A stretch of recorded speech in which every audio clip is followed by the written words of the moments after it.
Вы знаете, я даже мне вот так вот неудобно, я даже никогда не думала, что в своих видео я буду вот так вот яростно критиковать львов, потому что в предыдущих моих сериях, когда мне сюда приходилось приезжать, я его нахваливала. А в этот раз получается какая-то яростная критика. Хотя этот город мне очень и очень нравится. Он достойный, в нем есть что посмотреть. И вообще я его обожаю. Но, видно, приходит какое-то переосмысление, какое-то, например, не знаю, замечание того, что не так, как бы тебе хотелось. Но такого еще никогда не было. Вот это мой такой последняя моя поездка.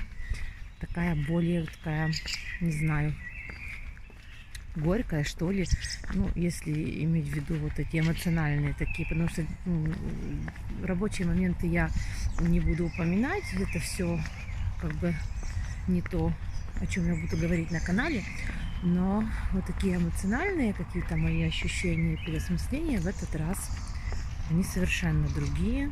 Может, и время поменялось. Все мы со временем меняемся с тем, что происходит и что нас окружает. Возможно, это так, но то, что видят глаза, это нельзя этого иначе как бы переосмыслить и иначе проанализировать, как то, что ты видишь и, и рассказываешь о том, что на самом деле происходит. Так вот, в этот раз я вижу, к сожалению, больше негатива, чем позитива. Ну, некоторые могут меня за это критиковать, но что ж, я показываю то, что я вижу, и то, что я действительно думаю. И одевать розовые очки там, где их, как сказать, невозможно одеть, я также не собираюсь. Хотя в предыдущих моих сериях роликов, возможно, я когда-то эти розовые очки и одевала, и некоторые меня также критиковали, ну не то чтобы критиковали, обращали свое внимание на то, что вот, например, я, может быть, так слишком позитивно рассказываю, слишком позитивно все вот это представляю. И я не скажу вам, что в этот раз не то, что я бы сама вот так хотела теперь вот негативно, нет, просто то, что у меня как бы так впечатление поменялось, это то, что мне просто вот так вот попалось на глаза, и оно попадается, и попадается, и попадается, и потом щелчок. Но что-то здесь не так. Я очень надеюсь, я очень хочу, чтобы это все опять вот так вот перевернулось, и кто-то стал заниматься этим городом, и кому-то захотелось что-то здесь поправить и придать городу такой вид, на который он действительно заслуживает. Я покидаю исторический парк от центрального входа, который находится на улице Парковой. Уличка маленькая, компактная, очень уютная. На ней находится очень много красивых старых польских и австрийских домов. Сейчас мы по ней с вами пройдемся. Некоторые из них выкупили, отреставрировали.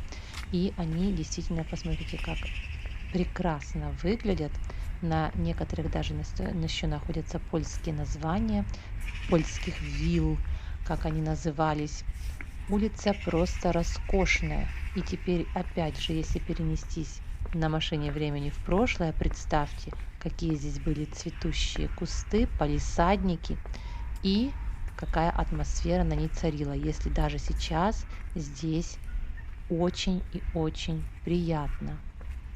В конце эта улица выходит к улице Ивана Франко, которая я вам уже рассказывала, очень длинная. И также в конце находится новое здание польского консульства. Мне туда тоже нужно заглянуть, поэтому я иду сегодня по такой трассе. Покажу вам эти дома.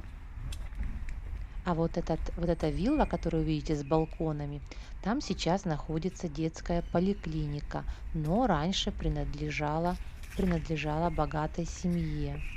Из того, что мне рассказывали, ну, потомки владельцев этого дома даже приезжали его посмотреть. Вот еще, смотрите, оригинальные. Я так думаю, что оригинальный заборчик, а может его уже и обновили, но нет, этот оригинальный. Вот такие раньше были. Это были палисадники, сейчас их, видите, заложили какой-то плиткой, но раньше это обычно была тут земля, кусты, цветы, чтобы было красиво и приятно. Сами видите, какие здесь шикарные дома, это все люксовские дома, там большие комфортабельные квартиры. Ну, наверное, сейчас их, может быть, и поделили, как это делали в послевоенное время. Об этом я уже вам рассказать не могу, потому что не знаю. Но, по сути, дома принадлежали очень богатым людям. И еще хочу вам сказать один момент. Меня в комментариях некоторые люди очень скритиковали за то, что я показала некоторые такие минусы сегодняшнего Львова и пристыдили меня, что вроде бы сейчас в стране война, а я говорю, о каких ремонтах может идти речь. Так вот, я вам скажу, что не за год и не за два город превратился в тех местах, которые я показываю, до такого состояния докатился. До того, чтобы довести до такого состояния, нужны были десятилетия. Поэтому это не вина того, что какая ситуация сейчас в стране, а о том, что уже годами никто этим так, как нужно, не занимался. И, наверное, деньги, предназначенные на это, шли куда-то в другое русло, мне так кажется. Вот я вышла к улице Ивана Франко, сейчас буду идти в сторону Стрийского базарчика. И вот обращаю ваше внимание на дом, который вы видите. Вот этот, его здесь встроили. Посмотрите, когда хотят, могут, он не особо отличается. Наверное, по качеству, если присмотреться, он отличается, но так он не особо отличается от архитектурного ансамбля улицы. Поэтому, если хотят, могут построить так, чтобы город не потерял свое лицо. И здесь нужно похвалить, потому что могли поставить вот какой-то такой стеклянный аквариум и все. Но нет, вписали в улицу, хотя это не такая слишком центральная улица, но не испортили город. Он остается в таком первоначальном виде, в каком его задумали, и это большой плюс. И я призываю, чтобы так делали всегда и не разрешали современные дома в центре.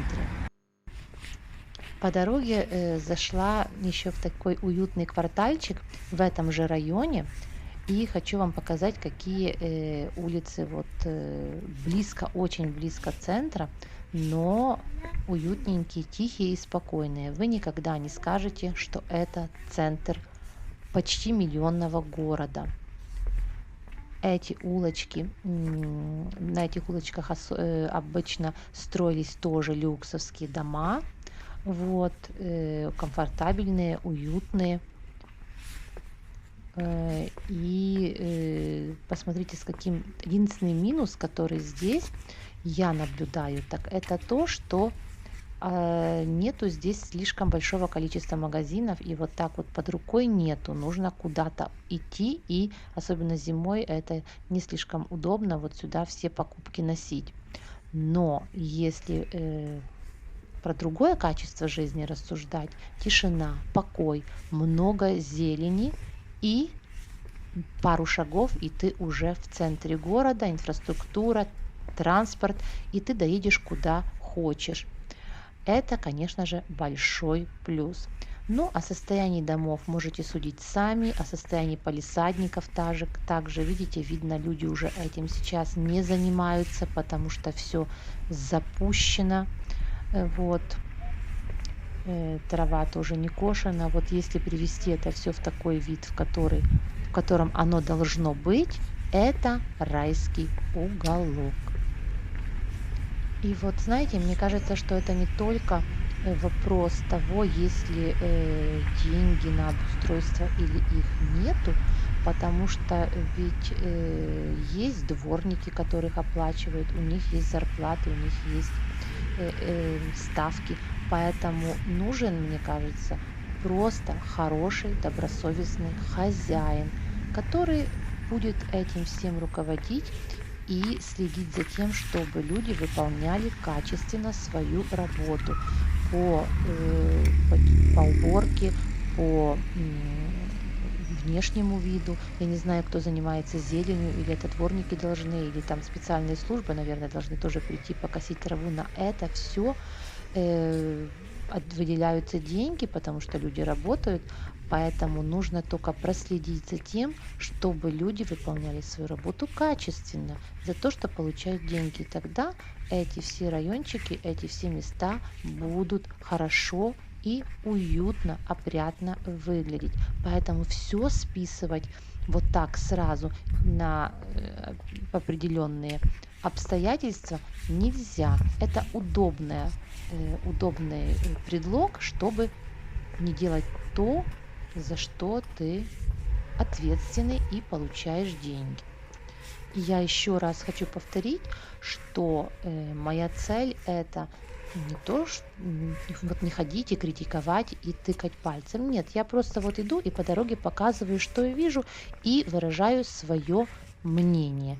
И я уже говорила 100 раз, что в предыдущих моих роликах, когда некоторых вещей я не замечала или, может, не хотела замечать, я слишком много даже хвалила, да, и некоторые мне это, как сказать, обращали мне на это внимание, но нужно сказать то, как оно есть и как выглядит. И вот по таким улочкам никогда вас экскурсовод не заведет и не покажет настоящего лица Львова, его, как бы сказать, его атмосферу, и не покажет, как вот жили раньше люди, почему этот город так любили и восхваляли. А любили за теплоту, уют, многонациональность, потому что город был действительно многонациональный и интернациональный, и несколько разных конфессий здесь. Все уживались в добре и мире. И это вот главная такая также черта этого города.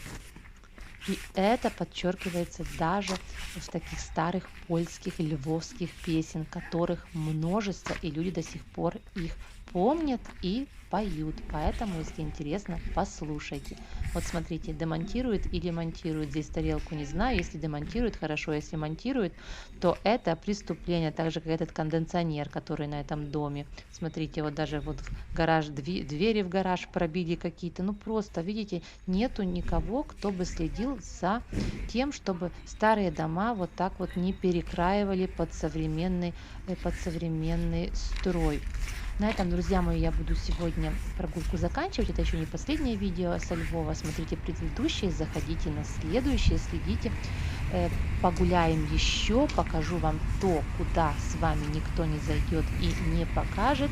Не судите строго, у меня плохих намерений нет. Хочу просто поделиться увиденным. До встречи, пока-пока.